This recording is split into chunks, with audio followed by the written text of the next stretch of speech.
কাশ্মীর ভূস্বর্গ বলা হলেও উপমহাদেশের দুই চিরপ্রতিদ্বন্দ্বী ভারত ও পাকিস্তানের উত্তেজনার কেন্দ্রবিন্দুতেই রয়েছে দীর্ঘকাল। স্বস্তির সুখ জোটেনি কাশ্মীরের কপালে। সময়ের পর সময় কেটে গেছে, কিন্তু এই সমস্যা থেকে উত্তরণের পথ খুঁজে পাওয়া যায়নি। ভারত ও পাকিস্তানের মধ্যে সম্পর্ক শীতল হয়েছে, কখনো উষ্ণ, কিন্তু কাশ্মীর নিয়ে উত্তেজনা কমার কোনো লক্ষণ নেই।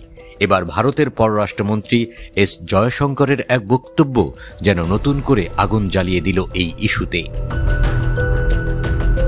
লন্ডনের চ্যাথাম হাউস থিঙ্ক ট্যাঙ্কে এক আলোচনার সময় জয়শঙ্কর বলেন, কাশ্মীর সমস্যার সমাধান তখনই হবে যখন পাকিস্তান অবৈধভাবে দখল করে রাখা অংশ আমাদের ফিরিয়ে দেবে। তিনি আরও বলেন, কাশ্মীরে আমরা ইতিমধ্যেই 3টি বড় ধাপে কাজ সম্পন্ন করেছি। প্রথমত, আর্টিকেল 370 বাতিল, দ্বিতীয়ত অর্থনৈতিক ও সামাজিক উন্নয়ন নিশ্চিত করা এবং তৃতীয়ত উচ্চ ভোটার উপস্থিতির মধ্য দিয়ে নির্বাচন সম্পন্ন করা। এখন যা বাকি তা হল পাকিস্তানের দখলে থাকা চুরি যাওয়া অংশের পুনরুদ্ধার।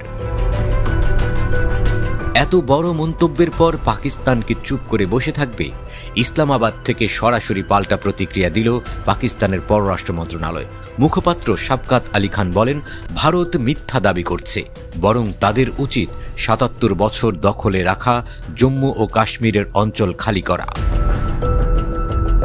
তিনি আরও বলেন, জাতিসংঘের নিরাপত্তা পরিষদের রেজুলেশন অনুযায়ী কাশ্মীরের ভবিষ্যৎ নির্ধারিত হবে গণভোটের মাধ্যমে। ভারত যতই গড়িমসি করুক, এই বাস্তবতা বদলাবে না। তিনি এও দাবি করেন যে ভারতের অংশে অনুষ্ঠিত নির্বাচন কোনোভাবেই গণভোটের বিকল্প হতে পারে না এবং কাশ্মীরের জনগণের প্রকৃত মতামত নেওয়া হয়নি।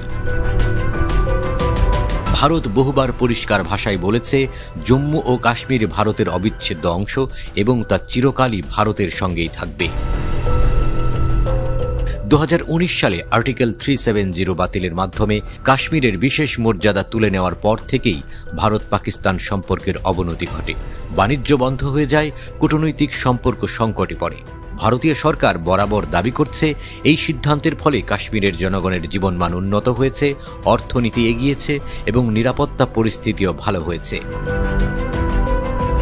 কিন্তু পাকিস্তান বরাবরই ভারতের এই দাবিকে প্রত্যাখ্যান করেছে।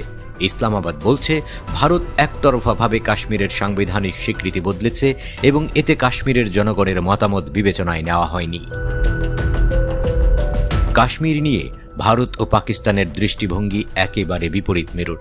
এক পক্ষ বলছে কাশ্মীরের ভবিষ্যৎ গণভোট নির্ধারণ করবে, অন্য পক্ষ বলছে কাশ্মীর ভারতের অবিচ্ছেদ্য অংশ। জয়শঙ্করের সাম্প্রতিক মন্তব্যের পর বোঝাই যাচ্ছে, কাশ্মীর নিয়ে নতুন করে উত্তেজনা বাড়তে পারে।